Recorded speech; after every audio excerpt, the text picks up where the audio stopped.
All right. Well, thank you everybody for joining our April garden talk, creating a flower cutting garden. This month's talk is going to be given by Connie Boyd, who spent last summer on a little adventure learning how to do cut flower gardening in a raised bed area. So, how not to do it. All right. Thank you, Connie, and I'll let you take it away. Okay. So again, I mentioned I really don't have the space in my yard to create a cutting garden, so I actually went with a community garden bed. But it's something I've wanted to do forever because I've wanted to grow certain kind of flowers that just didn't work for me at home. They got spindly in pots, or they just the squirrels decided they liked them more than I should like them. So community having a cutting garden made sense. Cutting garden at this point, I don't know. For me personally, I love having fresh flowers in the house. It just brightens my day. It makes me happy. And I really want flowers for an entire growing season. I can tell you in my own yard, I tried to do that, but there's still a lot of times that it's just green, nothing's blossoming. So I really wanted something again to grow that was just the idea of cutting it. Now, I know there are wonderful people out there that grow flowers to sell, whether it's a florist through farmers market, private growers, but that can get very costly. If you're going every week, or even for me, I want to go every few days and buy more flowers. So it can be very costly. So realistically, it could be more reasonable or cost effective to grow your own. I also like having the ability, and I don't know why it's doing that, but I like the ability to choose what varieties I want in an arrangement. I want to choose certain colors. You can't always do that when you're buying pre-made bouquets. You take what you get. So that was the other real positive of having my own cutting garden. And this one, maybe you can identify with it, maybe you can't. There are days before the cutting garden when I used to go out in my yard with a vase full of water or a bucket and a pair of sharp clippers, and I'd walk through the front yard and I'd walk through the backyard, and I'd go back in the house without anything. Because my fear was once I started cutting, the yard would look lopsided. There'd be a blank spot and it wouldn't be aesthetically pleasing. And so I didn't want to wreck the look of the yard. And I have a hysterical garden. There is no rhyme or reason. But a number of you probably have landscape. You actually planned it. And so you have flowers that have a design or that the colors coordinate. And so it might look even odder if you start cutting it down to utilize it. So cutting garden, that's the sole purpose. It's not meant to be pretty. It's meant to harvest so you can bring them in. So those are all reasons you may want to consider a cutting garden. So where do you begin? What do you do? If you're fortunate enough to have space and you want to do this at home, you have some considerations. First of all, am I going to put it in the ground, directly in the ground, or am I going to do a raised bed? If you have space where maybe you had a garden at one time, or there's no sod, no plants that you want to salvage, maybe you already have a spot that would be perfect for this. But you're still going to have to amend your soil. So there's still going to be some work involved.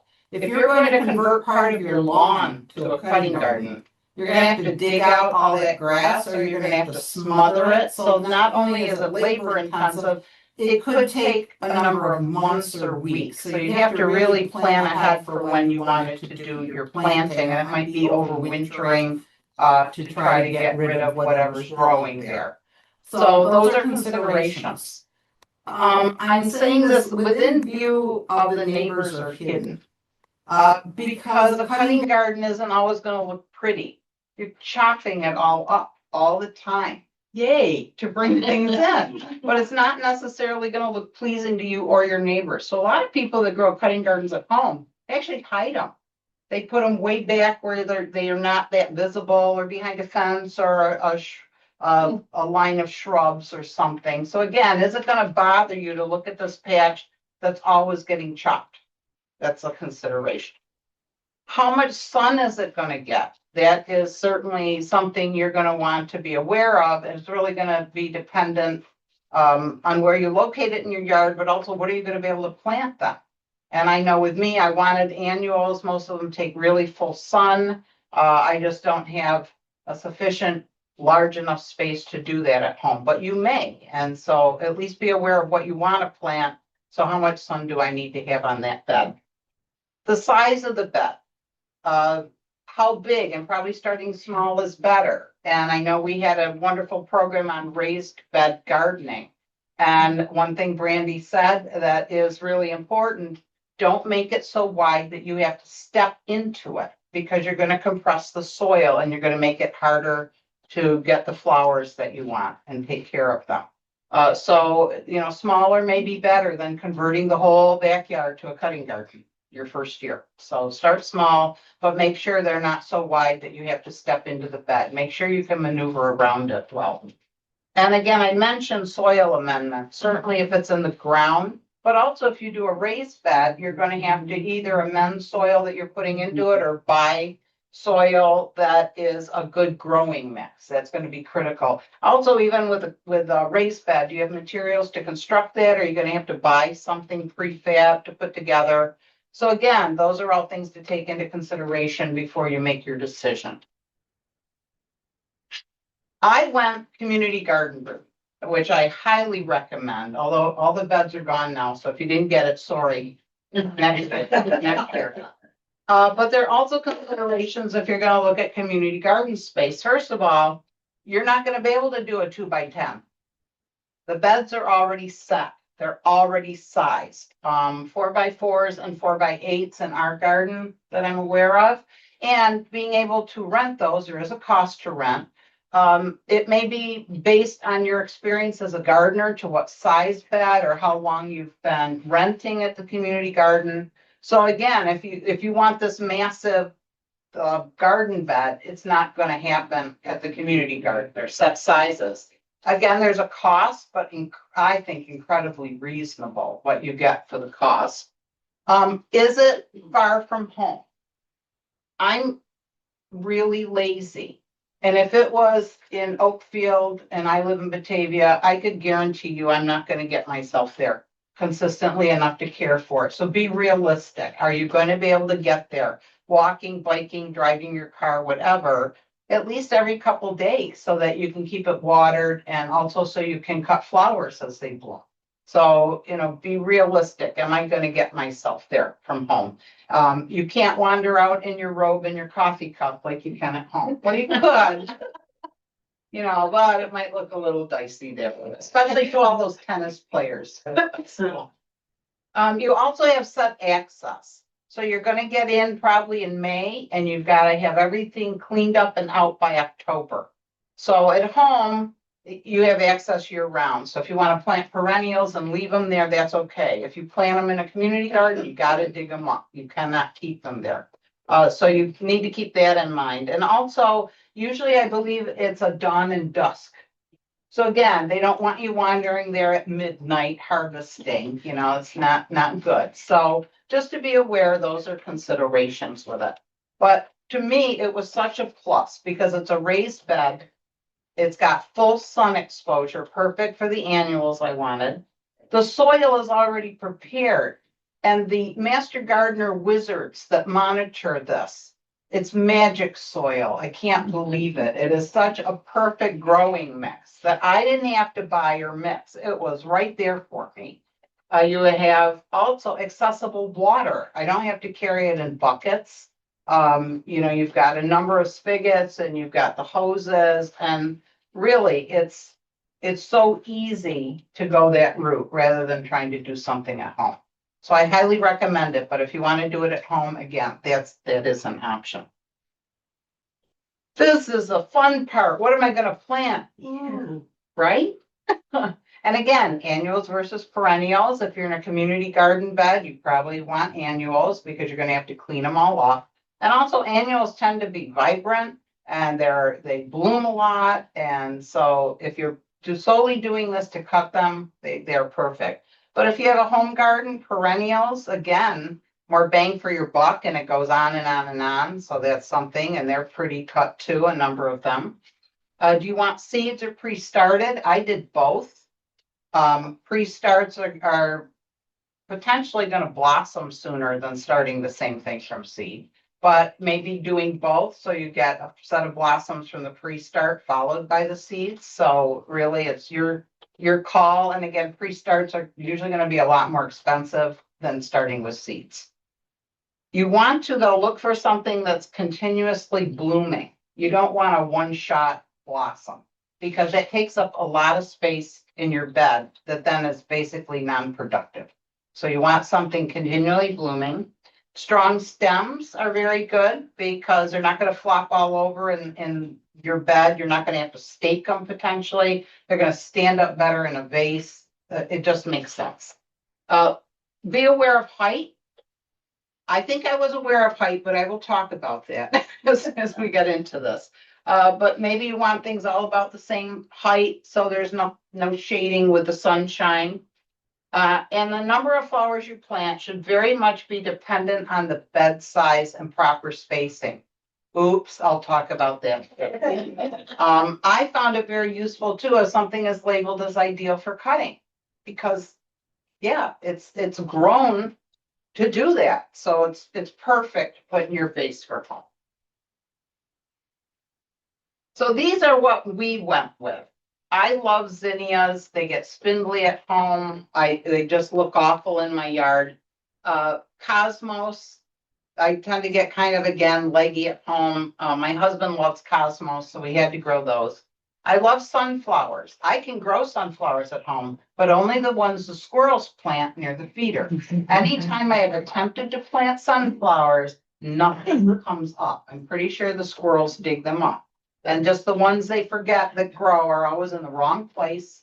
And they're kind of tipsy and the squirrels leap onto them. So sunflowers at my house, it makes no sense. Where here, it's protected, it's fenced, perfect. So I went with sunflowers. And then I went with what Janice is called a tender perennial. A dahlia or dahlia, depending on who you're talking to and what country you live in. I call them dahlias, so bear with me. Why we say tender perennial, again, you can have those forever, but you have to dig them up for the most part. I know somebody here has been able to mulch them sufficiently to have them come up and survive. But again, I don't have a lot of ground space at home. And I've tried to winter them and have been totally unsuccessful. So I'm not going to try it again. So I treated them as an annual, saying at the end of the season, I am digging them out and I'm either giving away the tubers or I'm putting them in the compost. I'm not going to deal with this. So as long as you are okay with that attitude and you don't tell too many gardeners because they get really upset, they're just going to throw these things away. But that was a mix I wanted because I love the dahlias and the colors I could get and these wonderful strong stems. They just look beautiful. So for zinnias, I went with 2 varieties. Did I need 2 varieties in that many plants? Oh, no. But did I do it? Yes, I did. I started with seeds with a whirligig. Now, I did not buy a packet of seeds for $9. I took a picture of this to show you. This is from the seed library. And wonderful Master Gardeners, thank you for organizing this. So basically, this was a picture of the packet, but it was actually divided up into a number of little packets for distribution through the seed library. So that's what I ended up getting, a little packet. It's all the amount of seeds I needed. So this $9 packet, multitude of people could grow these. So kudos to the seed library and certainly take advantage of that. It's a freebie and it's wonderful. And I did mention to Jan, I feel so zen sorting and counting seeds. I don't know what's wrong, but I love it. I really enjoy the process. So It's very therapeutic. yeah, it's great fun. It's very calming. But I did get some pre-starts too at a local nursery. I got the State Fair mix. Notice I'm not going for a color scheme. Have you noticed that? I like lots of color and I want everything bright. So I went with those 2 kinds of zinnias. And you can see them here. Some in the arrangement, some in the bucket, getting ready to leave the garden to go home. So it was really a wonderful mix. And again, very bright pops of color. Cosmos, I went with seashells, I went with pre-start, so really a variety of colors. My husband loves them, so, gotta make him happy because I made him do a lot of garden work. And sunflowers, I went with two varieties. Did I need to? No. But did I? Yes. The Chianti hybrid I love because I love the color. Also, they're multi-stems, multi-blossom, so varied from massive ones to smaller ones, but I had sunflowers to put in arrangements virtually the whole growing season. They just did beautifully. I also bought Firecatcher, and both of these were planted from seed. They're beautiful, but they're a one deal. One blossom and you're done. And then I have these big stems and they're taking up space. So will I do this again? No, I won't, but they were beautiful. Absolutely gorgeous. And here's the dahlias. These are Arabian Night. I love the color. The stems were so lovely. They were easy to cut, but they loved the soil. Dang, those master gardeners making that great soil, because they just became massive. I mean, incredibly massive, but for arrangements, it was great. So many of them. I also went with these pompons, but they were a little shorter. So even though you see they did blossom, they were later, and I think they got really shaded, and they were really crowded because the Arabian Nights wanted to rule the whole dahlia area. So they didn't do as well. Pretty, but no, I won't grow them again. Now, because my husband loves dinner plate dahlias, and they were unsuccessful at home, I did buy a tuber, but it did not survive. Notice, rest in peace. It did not survive, the purple one. But kudos to Holland Bulb Farms, where I ordered things. They refunded my money because it didn't do anything. And then Irene Hickey, darn you, Irene. She gave me this beautiful red dahlia to plant here. So lots of dahlias. It was wonderful, but we'll talk about that. But they were beautiful too. Did really well.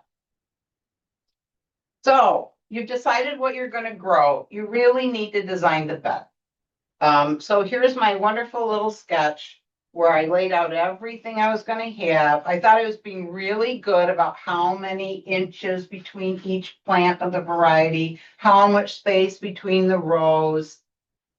Yeah. So be sure to space it properly. And the second part is be willing to thin. I'm not. I've learned that.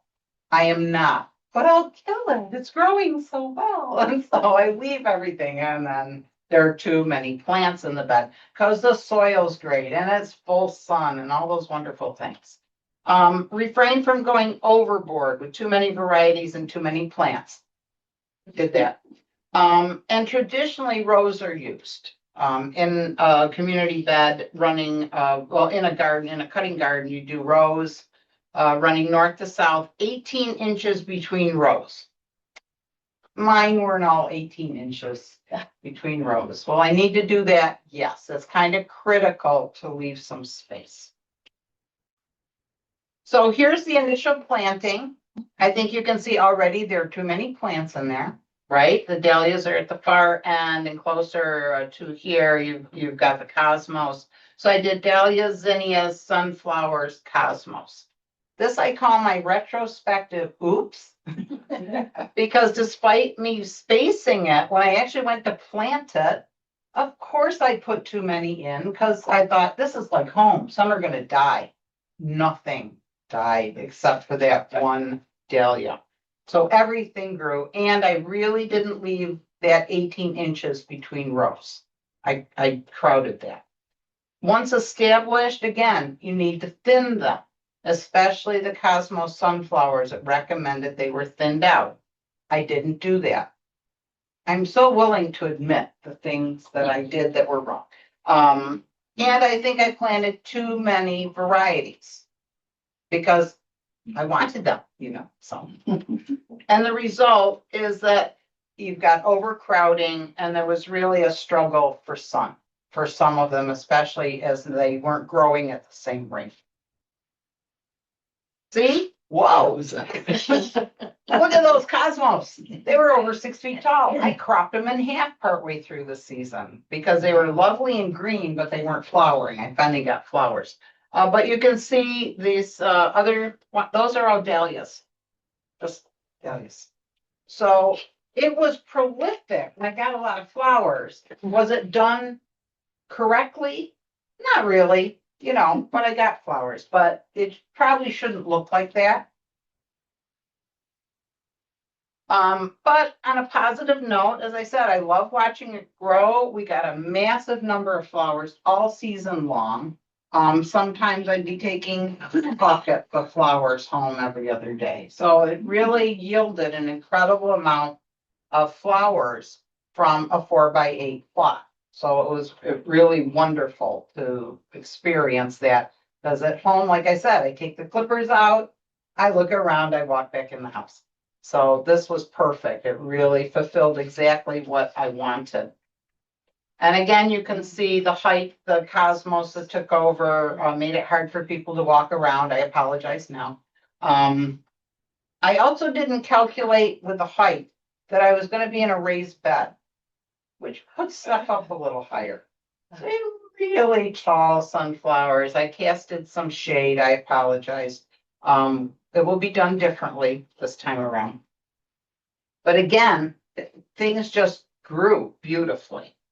And again, just look at this. On the right side, you have the red dahlias, you have the zinnias, the pompon.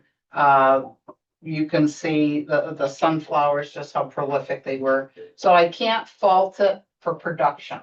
It was wonderful. And bees. I love seeing the amount of insects on these ladybugs and especially the bees. So that was really thrilling to me to see that.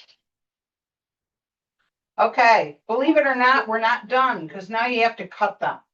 They're growing beautifully. Time to cut them. Did I do all these things the right way? No, I didn't. If you're going to cut flowers for them to last as long as possible, you really need to cut them early morning or early evening. And that's because there's going to be more water in the stems, more chance they're going to survive. I'm not a morning person, right? I'm just not. And so I would wander there late morning, early afternoon, absolute worst time to be cutting flowers. Will I change my ways this year? I'm going to try. I really am. I'm going to make my husband go and cut them. One or the other. I'm going to do it correct. You want sharp scissors or clippers because you want a clean cut on those and you want to cut at an angle, and that just allows more of the stem to have the water absorption. And I'm good about those things, the sharp clippers and the angled cutting. I did bring a bucket, but I tended to put cold water in it from the water. So I think I may carry lukewarm water in my car and see how much stays in the bucket when I drive over it. Because you really want to put them into more tepid water right after you cut them. And again, when you cut the flowers, really dependent on the type of flower. So like zinnias, I believe you really want them to be completely open. And end of the season, I cut some that were barely open, and you know what? They never opened. They didn't want to. They looked like little aliens, because they wouldn't open up. So you want to just be aware of the type of flower you're growing and when the ideal time to cut it is. And if you can keep the bucket out of the sun while you're putting flowers into it, that's really good too. If you decide to use a community garden, just put your bucket near my sunflowers. It'll be greatly shaded. It'll work really well. Now, did I do this? No, I didn't, but I learned I should. You really are supposed to condition the flowers before you do anything. So I would bring them home in the bucket. I would recut them. I'd cut all the foliage that's going to be below the water line out. So that would be gone because that can decay pretty quickly. And again, your bouquet's not going to last as long as your arrangement. So it's good about cutting at an angle again, removing the lower foliage. But then you're supposed to place most flowers in warm water 3/4 of a way up the stem and leave them for a few hours so you get maximum water absorption into the flower. And I would just bring them home, recut, stick them in a vase. That's not the best way. And you let them stand there again for a few hours before you arrange them. And I learned that even some of the varieties I was growing, like the zinnias and cosmos, actually do better conditioning in cold water for those few hours. And it's why I know I need to go to the garden early, so I give them time to condition, because if I do early evening, I'm not going to stay awake to arrange my flowers. So I've learned this. But again, conditioning them is going to make them last longer. But finally, even without me conditioning them, I ended up with just massive numbers of flowers. Now, some of these, I forgot to take pictures of these arrangements before they went in the bird cage. But I'm showing you why I need to cage all the flowers in my home. That's one of 5.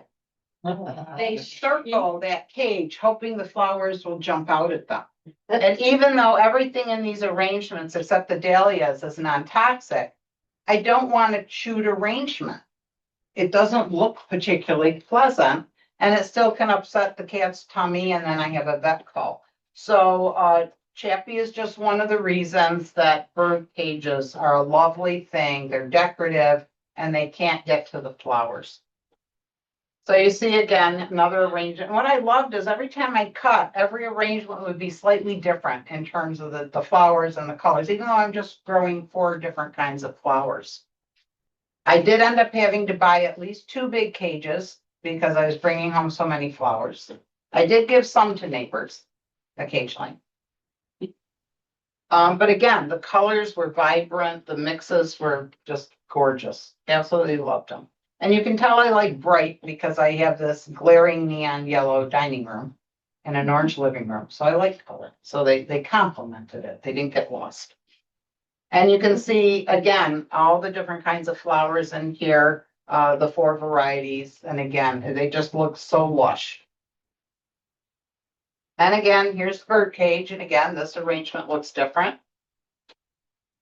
And I am not a flower arranger, I admit. It's why I don't always give stuff away, because it suits me. But I don't know if anybody else would like it, if they think it looks good or not.